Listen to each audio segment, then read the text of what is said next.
Chapter 129. Normal. Summary. The residents of Earth have a very different definition of normal than before. Warm sun oversaw the calm street, casting a bright atmosphere for the various people out and about. Shoto smiled at the gentle feeling brushing against his skin as he and the others made their way back to UA. They didn't get off campus very often, ever busy with school, hero training, and their work for the extragalactic diplomat course. Shoto made sure to treasure the times they could, even if it was as simple as going out to eat and look around the mall. Without thinking, he gripped the handle of the small shopping bag tighter. Izuku's birthday had passed the month before, but it wasn't like he'd had a deadline on buying presents for it. The collection of unopened Christmas gifts had only grown as birthdays passed. After they'd heard how close Mei had gotten to their classmates, gifts for her birthday had begun to grow as well, even if her actual birthday had already passed.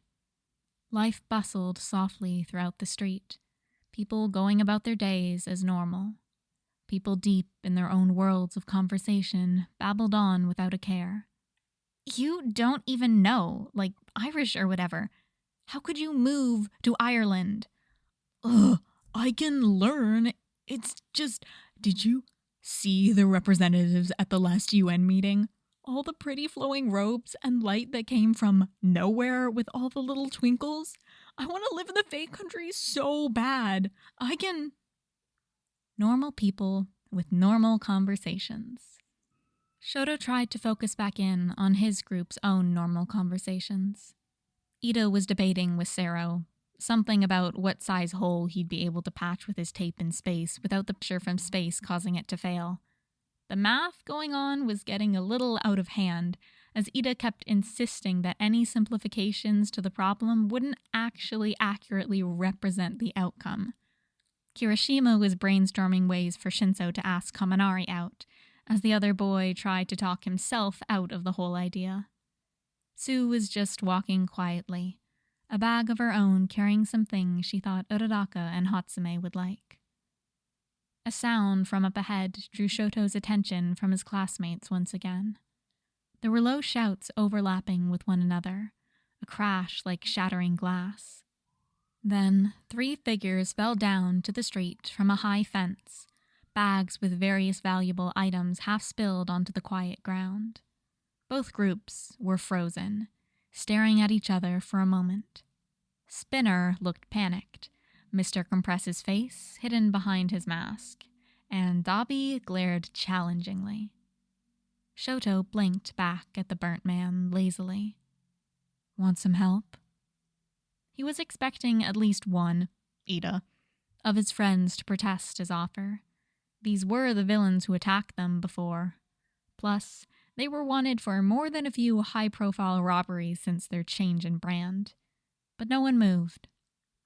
I know some alleys that cut through to the next neighborhood, Sero offered. Much appreciated, Mr. Compress nodded.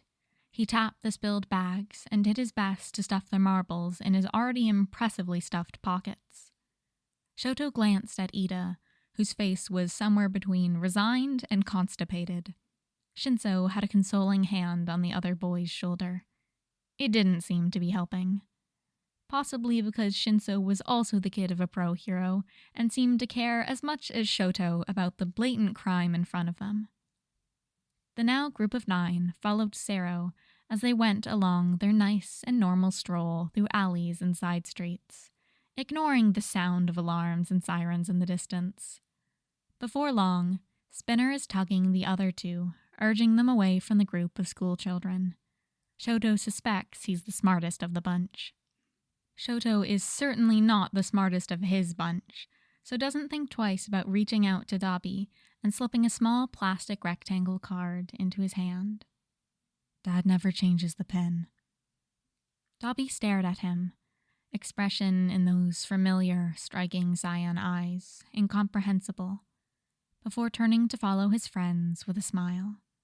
He shot off a wave without looking back when the three turned a corner and disappeared out of sight. Shoto wasn't sure what he'd done to end up here, sitting in Tartarus, with the supervillain All For One, the former #1 pro-hero All Might, and Midoriya Inko, drinking tea. Hizashi had labeled it in his calendar as Problem Child Co-Parenting Meeting. Shota couldn't tell what he hated more, the name or the fact that it was an accurate description of these bi-monthly meetings. Hound Dog suspects they wouldn't have gotten around to any of their circle therapy by the time we next meet. He doesn't think Mina will be ready to have that kind of talk willingly yet. Shota sighed, continuing to recount his conversation with the therapist. So, it looks like I'll be coaching Izuku through Hound Dog's recommendations to bringing it up correctly. I still can't believe the planet had the nerve to drug my son. All For One growled, face half hidden in Nezu's frilliest tea set. And they dare touch what was his? I still think he should have killed them to send a message. Miss Midoriya, call me Inko, patted the supervillain's arm. Don't worry, Hizashi. They'll regret it in time. It was moments like this that Shota could see how the two of them fell in love. How that love produced someone like Izuku was still unknown, however. Yagi fumbled, obviously eager to change the topic. Have you noticed, Aizawa, that young Izuku hasn't grown very much since this event began? It has been over 8 months, and compared to his classmates, it just feels off. It is strange, All For One replied, ignoring the fact the question hadn't been directed at him. I thought he would have taken after his old man. My family has always tended to the short side, Inko said, though her frown said she didn't think that mattered much here. Feeling tired despite the caffeinated tea, Shota says, It is possible that his development has been delayed or stunted due to malnutrition. There's also a lack of research on the effect the various gravities he's been exposed to for extended periods may be affecting his growth. With a sigh rivaling his own, Inko pulled out a notepad and scribbled down something. I'll mark it down as something to talk about with the other parents next time we meet up. It had taken some time, but much like these little tea chats, Inko had organized a regular meetup for the family members of all the missing students. In Shota's opinion, they all had been taking this quite well. The situation was difficult for anyone to wrap their head around, let alone grapple with the fact it meant months, possibly even years, separated from their children, while said children fought on their own to get back. But the adults did have practice with unexpected events, thanks to everything the class went through. Other than Mei's aunt, but he's pretty sure the woman sees this as a scientific opportunity more than anything else. Well, every family but one had handled the situation better than expected. The less he thought about the Bakugos, the less chance he'd give in to the urge to break into that woman's prison and chuck her off the side of a cliff. He'd had a bad feeling after Bakugo's dorm interview, which had turned into a worse feeling after Inko came to him with concerns about the way the two parents were talking during group meetings. Getting a conviction had been a lot easier after they were detained after trying to flee the country before their trial date, and the fact that Nezu had been in on the investigation. As if summoned by his thoughts, the rat popped his head into the room. I'd appreciate if the four of you could wrap up your chat. I've got to attend some meetings with the appropriate officials to get all the clearance I need filed away for the next time I meet with Midoriya. The giggle Nezu let out was far too terrifying for how commonplace it had become in Shota's life. I do wonder how the Galactic Alliance will respond to a message from Terra in their own language. What with the only confirmed extraterrestrial contacting members of the planet too far away from any technological form of communication to reach us with our current level of development. I am very much looking forward to chatting with Midoriya about this basic again.